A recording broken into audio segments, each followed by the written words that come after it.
የተለያየ ዓለም ላይም የአላህ ባሮች ይፈተናል። ሶላት መስገድ የሚከለከሉ፣ መስጂድ መስራት የሚከለከሉ፣ ሒጃብ ማድረግ የሚከለከሉ የአላህ ባሮች በየቦታው አሉ። እንደኛ ሀገር ላይ አልሐምዱሊላህ ከብዙ ሀገሮች የተሻለ ሁኔታ አለ። ቀላል ነው ችግር የለውም ማለት ሳይሆን ከባድ ነው። አትስገዱ፣ ሒጃብ አታድርጉ፣ ዲናችሁን በነፃነት አትተግብሩ ከባድ ፈተና ነው። አትብላ አትጠጣ ከማለት የከፋ ነው ለሙእምን። በፈተና ጊዜ ነው ትዕግስት ያለውና የሌለው የሚለየው። አላህ ቃል ገብቷል። ምንም ፈተናው ቢበረታ አላህ ቃሉን ይሞላል። ኡማው ውስጥ ተሰግስገው ተደብቀው ማንነታቸውን ቀይረው ኡማውን ከስር የሚያጠቁም የሚለዩበት አንዱ መንገድ በፈተና ጊዜ ቆሻሻውና ንጹህን አላህ ይለያል። ኡማውን ያጠራል። ሙናፊቆች አሉ፣ አስመሳዮች አሉ፣ ለሆዳቸው ለስልጣናቸው ዲናቸውን አሳልፈው የሚሰጡ። በፈተና ጊዜ እነዚህ ትክክለኛ ማንነታቸው ተለይቶ ይወጣል። የአላህ ባሮች ሆይ አላህ ያዘዘንን በመታዘዝ የከለከለንን በመከልከል ሁሌም በሁሉም ጉዳይ ላይ በሁሉም ቦታ ላይ ጌታ አላህን የሚገባውን ፍራቻ እንፍራው። አላህን መፍራት ነው ከዱንያም ከአኼራ ችግር የሚገላግለው። ዱንያም ላይ አኼራም ላይ የሰው ልጆች ላይ የሚደርስ ችግር ሁሉ አንዱ መነሻው አላህን ተባረከ ወተዓላ አለመፍራት፣ ህጉን አለማክበር ነው። የአላህ ባሮች ሆይ ያለንባት ምድር የፈተና ሀገር ናት። ጌታ አላህ ተባረከ ወተዓላ በጥበቡ በሕክማው ዱንያን የፈተና ምድር አድርጓታል። ለፈተና ኸይሩም ሸሩም ዱንያ ላይ ይገኛል። ኸይርና ሸር እውነትና ሐሰት ዱንያ ላይ እየታገሉ ይኖራሉ። የሐቅ ረዳቶች አሉ፣ የባጥል ረዳቶችም አሉ። ነቢዩላህ አደም የሰው ልጆች አባት ወደ ምድር ከመጡበት ጊዜ ጀምሮ ይህቺ ምድር ጠፍታ ወደ አኼራ እስክንሸጋገር ድረስ ምድር ላይ ሐቅና ባጥል እየታገሉ ይኖራል። ቅያማ ሲቆም ነው አላህ ተባረከ ወተዓላ በሁለቱ መሃል ፍርዱን ሰጥቶ ወዳጆቹ የእሱ ባሮች ጀነት ገብተው የሚያርፉት፣ የእሱና የዲኑ የወዳጆቹ ጠላቶች ጀሀነም ላይ የሚታሰሩት። ይህ የመጨረሻው የፍርድ ቀን እስኪመጣ ድረስ ሐቅና ባጥል የሐቅና የባጥል ሰዎች መጋጨታቸው መታገላቸው የማይቀር ነው። ይሄ ለምን ሆነ? ይህቺ ምድር የፈተና ሀገር ስለሆነች ነው። ያለ ፈተና ምድር ላይ ተኖሮ ሱራጥን ተሻግሮ ጀነት አይገባም። ሱራጥን መሻገር ፈተና ነው። ዱንያ ላይ ደግሞ እስላም ላይ መጽናት ልክ እንደ አኼራ ሱራጥን መሻገር ከባድ ፈተና ነው። የአኼራን ሱራጥ የመሻገር ፈተና አልፈው ጀነት የሚገቡት ሙእምኖች እንደሆኑት ሁሉ ዱንያ ላይም ተፈትነው የሚጸኑት ሙእምኖች ናቸው። የአኼራው ሱራጥ ላይ መቆም በሰላም መሻገር ከባድ እንደሆነ ሁሉ ዛሬ ዱንያ ላይም ኢስላም ላይ ዲን ላይ መጽናት ፈተና ነው፣ ከባድ ነው። ወደ ቅያማ በተጠጋን ቁጥር ፈተናዎች የተባባሱ እንደሚሄዱ ነቢዩ ዓለይሂ ሰላቱ ወሰላም ነግረውናል። ባለንበት ጊዜ ዓለም ላይ ፈተናዎች የበዙ ነው። ሀገራችን ላይም ብዙ አይነት ፈተናዎችን እያየን ነው። አይነቱ መነሻው ምክንያቱ የተለያየ ዲን ላይ ህይወት ላይ ፈተና እየበዛ ነው። ይሄ የአላህ ተባረከ ወተዓላ ውሳኔ ነው፣ ተፈጥሯዊ ህግ ነው። ከድሮ ጀምሮ አላህ ባሮቹን ይፈትናል። በየዘመኑ የነበሩ ባሮቹ ተፈትነዋል። የሙሳ ተከታዮች ተፈትነዋል። የዒሳ ተከታዮች ተፈትነዋል። የነቢዩ ዓለይሂ ሰላቱ ወሰላም ሙሐመድ ተከታዮች ተፈትነዋል። ሁሉም ተፈትነው አልፈው ነው ጀነት የተመሰከረላቸው። ዱንያ ላይ ኖሮ ላኢላሃ ኢለላህ ሙሐመዱን ረሱሉላህ ብሎ እውነተኝነቱን ማረጋገጥ የሚቻልበት መሬት ላይ የሚታይበት ፈተና ሳይፈተን በአፉ ብቻ ላኢላሃ ኢለላህ ስላለ ስሙን ሙስሊም ስላደረገ የሙስሊም ልብስ ስለለበሰ ብቻ ሳይፈተን ከዱንያ ወጥቶ ሰተት ብሎ ጀነት የሚገባ ማንም የለም። የዱንያ ባህሪ ነው መፈተን፣ የዱንያ መለያዋ ነው። ያለነው የፈተና ሀገር ላይ ነው።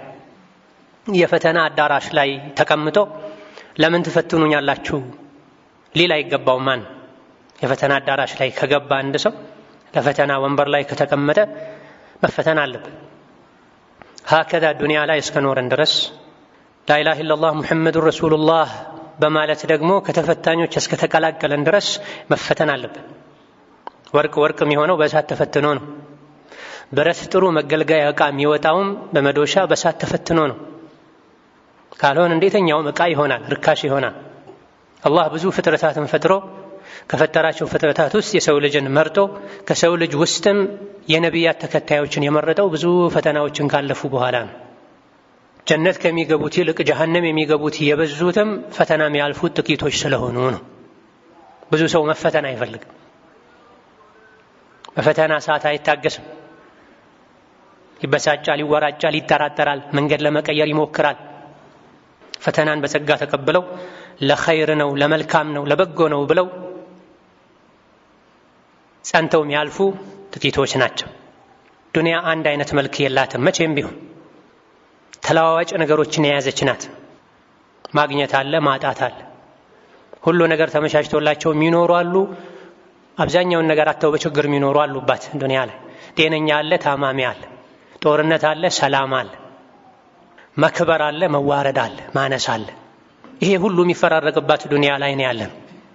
የዱንያ ሰላምና ደስታ ቋሚ አይደለም፣ ጊዜያዊ ነው፣ የሄደ የሚመጣ ነው። ለምን? ዱንያ የፈተና ሜዳ አዳራሽ ስለሆነች ነው። ዱንያ ላይ የሚገኝ ነገር በሙሉ ኸይርም ይሁን ሸር ለፈተና ነው፣ ጊዜያዊ ነው። ኸይርም ጊዜያዊ ነው፣ ለፈተና ነው። እሱም ሸርም ጊዜያዊ ነው፣ ችግር መከራም ጊዜያዊ ነው፣ እሱም ፈተና ነው። ጤናው አፊያው ተሟልቶለት የፈለገውን በቀላሉ ያገኝ የሚኖር ሰውም እየተፈተነ ነው በማግኘት እንደ ፍላጎቱ በመኖር እየተፈተነ ነው። የፈለጋቸው ነገሮችን ያጣ ሰውም በፈተና ነው ያለው። በጦርነት ውስጥ መኖርም ፈተና ነው፣ በሰላም መኖርም ፈተና ነው። የሰው ልጅ ከተወለደበት ጊዜ ጀምሮ እስከሚሞትበት ዕለት ድረስ በፈተናዎች ነው የሚያልፈው። ሞቶ ሲቀበር ደግሞ ሌላ የአኺራ ፈተና ይቀጥላል። ይህ የዱንያ ባህሪ ነው። ባህሪዋ መልኳ አንድ አይነት አይደል። الذي خلق الموت والحياة ليبلوكم أيكم أحسن عملا ሞተንም ህይወትንም በሞትና ህይወት ውስጥ ያሉ ነገሮችንም በሙሉ ጌታ አላህ የፈጠረው ለምንድን ነው? ሊየብሉወኩም ሊሞክራችሁ፣ ሊፈትናችሁ ይላል። አላህ ተባረከ ወተዓላ ባሮቹን በተለያየ መልኩ ይፈትናል። የዲን ፈተና ነው ከባዱ። የዱንያው ፈተና መታመም፣ ማጣት፣ መቸገር፣ መራብ፣ ወዳጅን ልጅን በሞት ማጣት ወዘተ እነዚህ ዱንያዊ ፈተናዎች ቀላል ናቸው በሙእምን እይታ፣ አጅር ይዘው ይመጣሉ። ከባዱ ፈተና የዲን ፈተና፣ ዲንህ ላይ የሚመጣ እምነትህ ላይ የሚመጣ ፈተና ነው። ይሄን ፈተና ያለፈ ሰው ነው ጀነት የሚገባው። ኢማን እንዲሁ ባፍ ብቻ የሚባል ነገር አይደለም፣ ዋጋ የሚያስከፍል ነገር ነው። ውድ ነው በጣም። ሙስሊም ነኝ ላ ኢላሃ ኢለላህ ሙሐመዱር ረሱሉላህ በማለት ብቻ ሙእምንነት ተረጋግጦ ጀነትን መሸለም አይቻልም ማለት ነው። አምኛለሁ ብለህም ትፈተናለህ። ኢማን ባፍ ብቻ አይደለም። አሊፍ ላም ሚም አሐሲበ الناس أن يتركوا أن يقولوا آمنا وهم لا يفتنون ولقد فتنا الذين من قبلهم። የሰው ልጆች አምኛለሁ ሙእምን ነኝ ሙስሊም ነኝ ባፋቸው በማለታቸው ብቻ እንዲተው ይፈልጋሉ እንዴ? እሱ አምኗል የጀነት ነው ተብለው እንዲያልፉ ይፈልጋሉ እንዴ? ልክ አይደለም። በእርግጥ ከዚህ በፊት ያለፉ አማኞችንም ፈተነናል፣ እውነተኞችና አስመሳዮችን በተግባር ለመለየት ይላል አላህ ተባረከ ወተዓላ። በፈተና ጊዜ ነው ትዕግስት ያለውና የሌለው የሚለየው። በፈተና ጊዜ ነው የሚደርስበትን ነገር ሁሉ አልሐምዱሊላህ ለኸይር ነው ብሎ የሚቀበልና ትንንሽ መከራዎች ሲደርሱበት የሚበሳጭ የሚወራጨው የሚለየው በፈተና ጊዜ ነው። ከልቡ ያመነና የሚያመነታ የሚጠራጠር እንደ አየሩ እንደ ጊዜው የሚኖር የሚለየውም አሁንም በፈተና እሱ ይረዳኛል ብለው እርግጠኛ የሆኑና ለስሙ አምነው ትንሽ ማጣሪያ ፈተና ሲመጣ የሚወድቁ የሚሸሹ ፊታቸው የሚያዞሩ መንገድ የሚቀይሩ የሚለዩትም በፈተና የተኙ ሰዎች አሉ። መንገዱ ላይ ሆነው ለስሙ ጉዞውን ጀምረዋል፣ ግን የሚጠበቅባቸው ማያደርጉ ጋፊሎች አሉ። አላማቸውን የዘነጉ የሚነቁት አንድም በፈተና ነው። ኡማ ውስጥ ተሰግስገው ተደብቀው ማንነታቸውን ቀይረው ኡማውን ከስር የሚያጠቁ የሚለዩበት አንዱ መንገድ ፈተና ነው። የአማኞችን ደረጃ አላህ ከፍ ያደርጋል። የታጋሾችን ደረጃ አላህ ከፍ ያደርጋል። ወለነብሉወነኩም ቢሸይኢን ሚነል ኸውፊ ወልጁዕ ወነቅሲን ሚነል አምዋሊ ወልአንፉሲ ወተመራት ወበሽሪ ሷቢሪን ብለዋል አላህ ተባረከ ወተዓላ። ጌታ አላህ ምሎ ተናግሯል። እፈትናችኋለሁ ብሏል፣ መሐላ ጨምሮበት። በምንድን ነው የሚፈትነን? በብዙ መልኩ የዱንያም የአኺራም የዲንም የዱንያም ፈተና የሰው ልጆች ላይ እንደሚፈራረቁ ነግሮናል። ለህይወት፣ ለንብረት፣ ለዲን መስጋት መፍራት አንዱ የፈተና አይነት ነው። መክሰር፣ መታመም፣ ወዳጅን፣ ልጅን፣ ወላጅን በሞት ማጣት ሌላኛው የፈተና አይነት ነው። ሁሉም አይነት ፈተናዎች ከጀርባቸው ኸይር አለ ለታገሰ ሰው። ቀደም ሲል እንደተገለጸው ከባዱ የሚመረው የሚጎመዝዘው ፈተና የዲን ፈተና ነው። እኔ የአላህ ባሪያ ሆኜ በሶላቴ በዲኔ በሒጃቤ ለምን እፈተናለሁ መባል የለበትም። ዋጋ ለመክፈል ዝግጁ መሆን፣ መጽናት፣ መታገስ፣ ትክክለኛ መንገድ ላይ ነው ያለሁት ማለት ነው፣ የምፈተነው ለዛ ነው ማለት ነው ብሎ ይበልጥ መጽናት ያስፈልጋል። ወበሽሪ ሷቢሪን ታጋሾችን አብስራቸው ብሏል አላህ ተባረከ ወተዓላ። የታገሰ መጨረሻው ያምራል፣ ዱንያም ላይ አኺራም ላይ። እኔ አላህ ነኝ ማናቸው ታጋሾች ማናቸው አላህ አብስራቸው ያለ الذين إذا أصابتهم مصيبة قالوا إنا لله وإنا إليه راجعون እንደፈለገ ያደርገኝ እኔ የሱ እኮ ነኝ የሚሉ ብሏል። በፈተና ሰዓት ለአላህ እጅ መስጠት፣ ለፈተና ራስን ማዘጋጀት፣ መሰበር ያስፈልጋል። መበሳጨት፣ መወራጨት፣ ተስፋ መቁረጥ፣ አቋም መቀየር አይገባም። በሙሲባ ጊዜ አብስራቸው አላህ ከነሱ ጋር ነው። ይወዳቸዋል የተባሉት እነማን ናቸው? قالوا إنا لله وإنا إليه راجعون እኔ የሱ ነኝ ወደሱም ተመላሽ ነኝ። በዱንያ ቆይታዬ እንደፈለገ ማድረግ ይችላል፣ ደስተኛ ነኝ እሱ በወሰነው ውሳኔ የሚሉትን አብስራቸው ብሏል። ዱንያ ላይ ራሓ የለም፣ እረፍት የለም። ከፈተና ወደ ፈተና መሸጋገር፣ በተለይ አኺር ዘመን ላይ ከዱንያ የቀረው ፈተናና በላ እንጂ ሌላ አይደለም ብሏል ነብዩ ሰለላሁ ዐለይሂ ወሰለም። ከዱንያ የቀረው ከእንግዲህ ዱንያ ይዛ የምትመጣው በቀረው የአጭር ጊዜዋ በላ ነው፣ ፈተና ነው። እንደ አላህ እንደ አቅማችን እንደ ደካማነታችን ፈተናውን አቅልሎልናል ማለት ይቻላል። የባሰ እንዳይመጣ መሰበር፣ ያለውን የመጣውን በትዕግስት ለመወጣት መሞከር፣ በዲኔ በመፈተኔ አጅራለኝ ብሎ መጽናናት፣ የአላህ ባሪያ ስለሆንኩ ነው የፈተነኝ ያለው ማለት ይገባል። ዱንያ የረፍት የሰላም ሀገር አይደለችም። ሙሉ እረፍት ያለው ሙሉ ደስታ ያለው ሱራትን ከተሻገሩ ጀነት ከገቡ በኋላ ነው። ጀነት ለመግባት ደግሞ ዱንያ ላይ መድከም መፈተን ያስፈልጋል፣ አይቀርም። ጀነት ውድ የሆነ የአላህ ስጦታ ነው። አላህ ውዱን የጀነት ስጦታ የሚሰጠው ዱንያ ላይ ተፈትኖ ለታገሰ ሰው፣ ሁሉንም አይነት ፈተናዎችን በትዕግስት ላለፈ ሰው፣ በፈተና ጊዜ ላልተበሳጨ፣ ላልተወራጨ፣ ከመንገድ ላልወጣ ሰው። በዚህ መልኩ መፈተን ለሙእምን ውስጡ ላይ ደስታን ይፈጥራል ማለት ነው። ፈተናን መመኘት ተገቢ ባይሆንም ፈተናው ግን ከመጣ አልሐምዱሊላህ ለኸይር ነው ብሎ መቀበል የሙእምንነት መገለጫ ነው። ፈተና የጀነት መንገድ፣ ትልልቅ ስኬቶችን ለማሳካት ዱንያ ላይ መፈተን ያለ ነው፣ መድከም ያለ ነው። ጀነትን ለማግኘት ዱንያ ላይ ፈተና ውስጥ መግባት የማይቀር ነው። አላህን ተባረከ ወተዓላ ብርታት ስጠኝ ማለት፣ ዲኔን የሚያስለቅቅ ፈተና አታምጣብኝ ማለት ነው ከሙእምን የሚጠበቀው። أقول قولي هذا وأستغفر الله لي ولكم ولسائر المسلمين من كل ذنب وخطيئة فاستغفروه إنه هو الغفور الرحيم. الحمد لله على إحسانه والشكر له على توفيقه وامتنانه، وأشهد أن لا إله إلا الله وحده لا شريك له تعظيما لشأنه، وأشهد أن محمدا عبده ورسوله الداعي إلى رضوانه صلى الله عليه وعلى آله وأصحابه وإخوانه وسلم تسليما كثيرا. أما بعد، ሙስሊም የጊዜዎችን የሁኔታዎችን መቀያየር፣ የሰላምን መጥፋት፣ የፈተናን የአደጋን መብዛት ሲያይ ተስፋ መቁረጥና የሚያሳዝኑ ተስፋ የሚያስቆርጡ ዜናዎችን መስማት ላይ ብቻ መጠመድ የለበትም። ማዘን፣ መተከዝ፣ ተስፋ መቁረጥ፣ ግራ መጋባት ውስጥ መግባት የለበትም። ፈተና ሲበዛ፣ አደጋዎች፣ ችግሮች ሲበዙ ሸይጣን አንድ የሚሰራው ትልቅ ስራ ተስፋ ማስቆረጥ ነው፣ አቋም ማስቀየር ነው፣ ግራ መጋባት ውስጥ እንዲገቡ ማድረግ ነው። ኢነማ ዛሊኩም ሸይጣኑ ዩኸውፉ አውሊያአሁ ፈላ ተኻፉሁም ወኻፉኒ ኢን ኩንቱም ሙእሚኒን ብለዋል አላህ ተባረከ ወተዓላ። ሸይጣን የእሱን ረዳቶች ያስፈራራችኋል፣ ሙሽሪኮችን፣ ካፍሮችን የዲን ጠላቶችን እንድትፈሩ ያደርጋችኋል። አትፍሯቸው፣ እኔም ብቻ ፍሩ ይላል አላህ ተባረከ ወተዓላ። ዲንን ለማጥፋት ኡማውን ለማፈን ለማጨናነቅ ከዚህ የተለያዩ ሙከራዎች ሊደረጉ ይችላል። ኢስላምን ለማጥፋት ብርሃኑን ለማክሰም ከድሮ ጀምሮ ሸይጣንና ስራ አስፈጻሚዎቹ የሰው ሸይጣኖች ስራ ይሰራል። ነቢ ሙሐመድ አለይሂ ሰላቱ ወሰላም የተላኩ ጊዜ እሳቸውን ለመግደል ከመማከር ጀምሮ ኢስላምን እንዴት እናጥፋው፣ ሙሐመድን በመግደል ከሀገር በማባረር ስሙን በማጥፋት ብለው ድሮና አቡ ጃህል የጀመሩት ሴራ አሁንም እንደቀጠለ ነው። በየሀገሩ በየዘመኑ የእስላምን ብርሃን ለመግታት የአላህ ባሮችን ለማስጨነቅ ለማሰቃየት ሸይጣን የሚመራው ስብሰባ በየቦታው ይደረጋል። በገንዘብም በጉልበትም በዘዴም በሸርም በተንኮልም ማይሞከር መንገድ የለም እስላምና ሙስሊሞችን ለማጥፋት። ይሄን ሁሉ አላህ ያከሽፈዋል። ለዚህ አላህ አትፍሩ ይላል። ሸይጣን ነው የሱን ሰራዊቶች የሱን ወዳጆች ያስፈራራችኋል፣ ፍሯቸው ይላችኋል። አትፍሯቸው እውነት ሙእሚኖች ከሆናችሁ ይላል።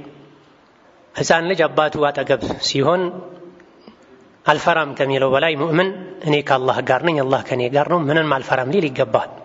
በፈተና ጊዜ፣ በስጋት ጊዜ፣ በጭንቀት ጊዜ ምንድነው መደረግ ያለበት?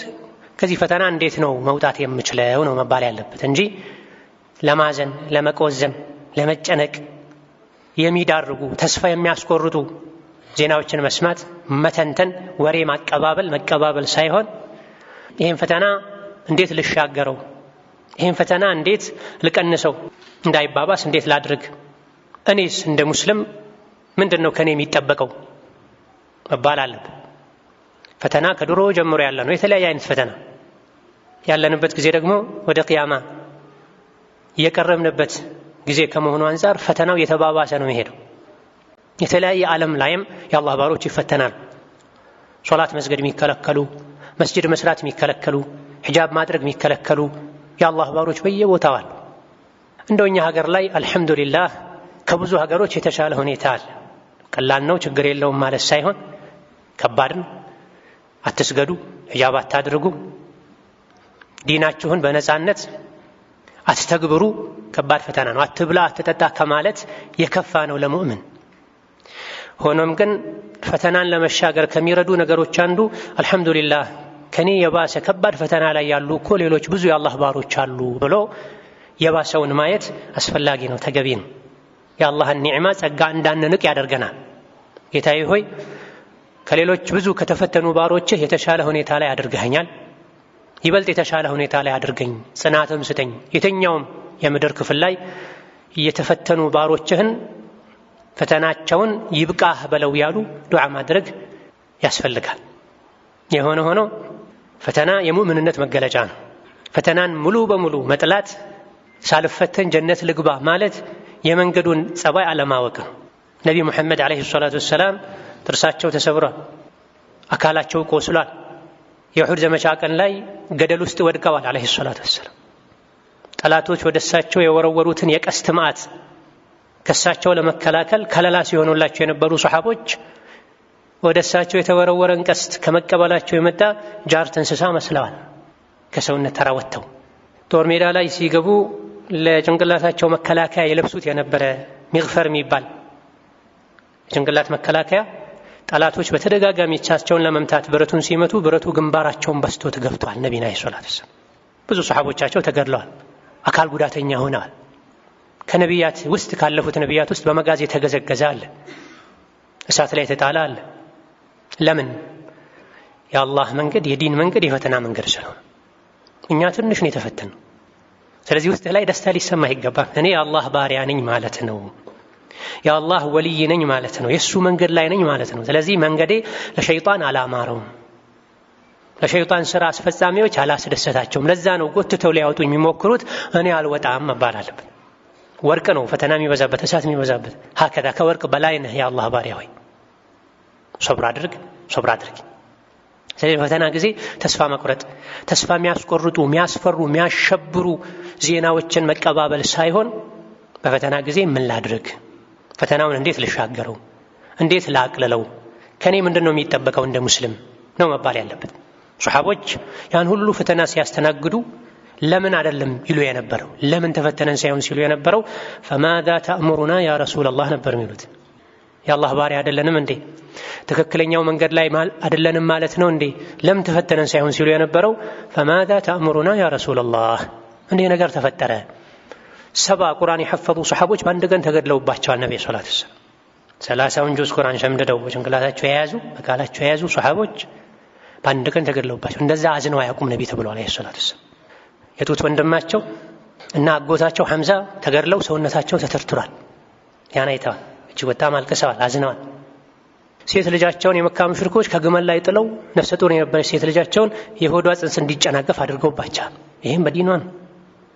መስማቱ የሚከብድ በአይንህ እንቅልፍ እንዳይዞር የሚያደርግ ከባድ ፈተና አልፏል። ሲራ ስናነብ ያለፉት ነቢያትን ታሪክ ቅሷ ስንሰማ ይሄ ሁሉ ሲሆን ለምን ተፈተነን አልነበረም የሚሉት።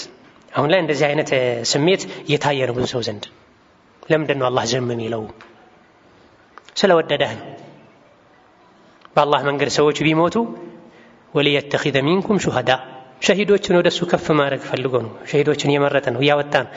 መሞቱ እኮ አይቀርም። ሰው አህያ ረግጦትም ይሞታል። ሰው በሬ ወቅቶትም ይሞታል። ሰው ለሆዱ እንጀራ ፍለጋ በሄደበት የውሃ ጎርፍ ወስዶትም ይሞታል።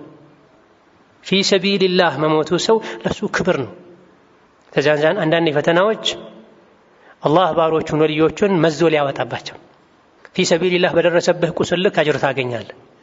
ቁስሉ አንተ ላይ ላያርፍ ይችላል። ሌላ አካባቢ ላይ የዲን ወንድሞች እህቶችህ ሐቃቸውን ሲከለከሉ በዲናቸው ምክንያት ሲገደሉ፣ ሲታሰሩ፣ ሲሰቃዩ አንተ አብረህ ትታሰራለህ፣ አብረህ ትሰቃያለህ። አንተ አጅር ያገኘህ ነው። የዓለም የምስራቅ ጫፍ ላይ ዳር ላይ ያለ ላኢላሃ ኢለላህ የሚል ወንድም የዓለም የምዕራብ ጫፍ ላይ ያለ ላኢላሃ ኢለላህ የሚል ወንድም ወይም እህቱ ፈተና ሲደርስበት መታመሙ ማዘኑ ለሱ አጅር ነው። በትክክል ችግሩ የደረሰበት በደረሰበት ቁስል ልክ አጅር ያገኛል። ሌላ ዓለም ላይ ያለ የዲን ወንድሙ ደግሞ የዲን ወንድሙ እህቱ ጉዳይ አሳምሞት በመታመሙ በማዘኑ እሱም አጅር ያገኛል። ስለዚህ በመሰረቱ ኸይር ነው ፈተና ከቻልንበት ከታገስን። ስለዚህ መጥላት የለብንም፣ ፈተና መመኘት የለብንም። መታገስ አለብን። መጥላት የለብንም። ጽናት መጠየቅ አለብን። ይህን ፊትና ለመሻገር ምን እናድርግ? ፊትናውን ለመቀነስ ምን እናድርግ? እኔ ጋር እንደው አልደረሰም ለጊዜው ሌሎች በፈተናው እየተሰቃዩ ነውና ለነሱ ምን ላድርግ ነው መባል ያለበት። የኛ ማቋም መሆን ያለበት ይሄ ነው። ትንሽ የፈተና ስትመጣ የፈተና ንፋስ ይዞን ሊሄድ አይገባም። መጽናት መጠንከር መቻል አለብን። በአላህ መመካት መቻል አለብን። መታገስ መቻል አለብን። ያስከፈለውን ዋጋ ከፍለን መጽናት አለብን። የፍርሃት የጭንቀት ወሬን ከማሰራጨት መታቀብ መቻል አለብን። ሰዎች ተስፋ እንዲቆርጡ ያደርጋል። ግራ እንዲጋቡ ያደርጋል። የሞኝ እርምጃ እንዲወስዱ ያደርጋል። ከዑለሞች ጎን መቆም፣ ዑለሞች የሚሉትን መስማት። እኔ ጃሂል ነኝ ምንም አላውቅም ዱዓ አደርጋለሁ ዑለሞች የሚሉትን እፈጽማለሁ መባል መቻል አለብን። ሁሉም የመሰለውን ማድረግ ችግሩን ያባብሳል። በፈተና ጊዜ መደረግ ያለባቸው ነገሮች አሉ። እነዚያም ማወቅ መተግበር ነው የሚጠበቅብን። በአላህ ተባረከ ወተዓላ መተማመን ነው የሚጠበቅብን። አላህ ትቶ አይተወንም። እኔ የእሱ ባሪያ ነኝ፣ ከእሱ ውጪ ማንንም ለምኜ ከጅዬ አላውቅም። በፈተና ጊዜ ደግሞ እሱ አይጥለኝም፣ መውጫን ያበጅልኛል። ድሮ ነቢያት ላይ የነቢያት ተከታዮች ላይ የደረሰው አይነት ፈተና ነው እኔ ላይ የደረሰ ያለውና የእነሱ መንገድ ላይ የመሆኔ ማረጋገጫ ነው። አልሐምዱሊላህ ማለት መጽናናት ይገባል። ሌሎችም በፈተና ጊዜ መደረግ ያለባቸው ነገሮች አሉ። ኢንሻአላህ በቀጣይ خطبة من نملسبت هونال ثم صلوا وسلموا على البشير النذير والسراج المنير فقد أمركم ذلك ربكم قائلا إن الله وملائكته يصلون على النبي يا أيها الذين آمنوا صلوا عليه وسلموا تسليما اللهم صل وسلم وبارك على عبدك ورسولك نبينا محمد وعلى آله وأصحابه وأتباعه وسلم تسليما كثيرا اللهم أعز الإسلام والمسلمين اللهم اعز الإسلام والمسلمين وأذل الشرك والمشركين ودمر أعداءك أعداء الدين اللهم اجعل هذا البلد آمنا مطمئنا وسائر بلاد المسلمين اللهم من أراد بالإسلام والمسلمين شرا فاشغله بنفسه واجعل تدبيره تدميرا عليه يا ذا القوة المتين اللهم رد عنا كيد الكائدين اللهم رد عنا كيد الكائدين اللهم احفظنا من بين أيدينا ومن خلفنا وعن أيماننا وعن شمائلنا ومن فوقنا ونعوذ بعظمتك أن نغتال من تحت أرجلنا اللهم وحش صفوف المسلمين واجمع كلمتهم على الحق يا يا قوي يا متين. اللهم وحد صفوف المسلمين واجمع كلمتهم على الحق يا قوي يا متين. اللهم اغفر لنا ولوالدينا ولمشايخنا ولجميع المسلمين. اللهم فرج هم المهمومين ونفس كرب المكروبين واقض الدين عن المدينين واشف مرضنا ومرضانا ومرضى المسلمين وارحم موتانا وموتى المسلمين برحمتك يا أرحم الراحمين. ربنا آتنا في الدنيا حسنة وفي الآخرة حسنة وقنا عذاب النار. آمين والحمد لله رب العالمين.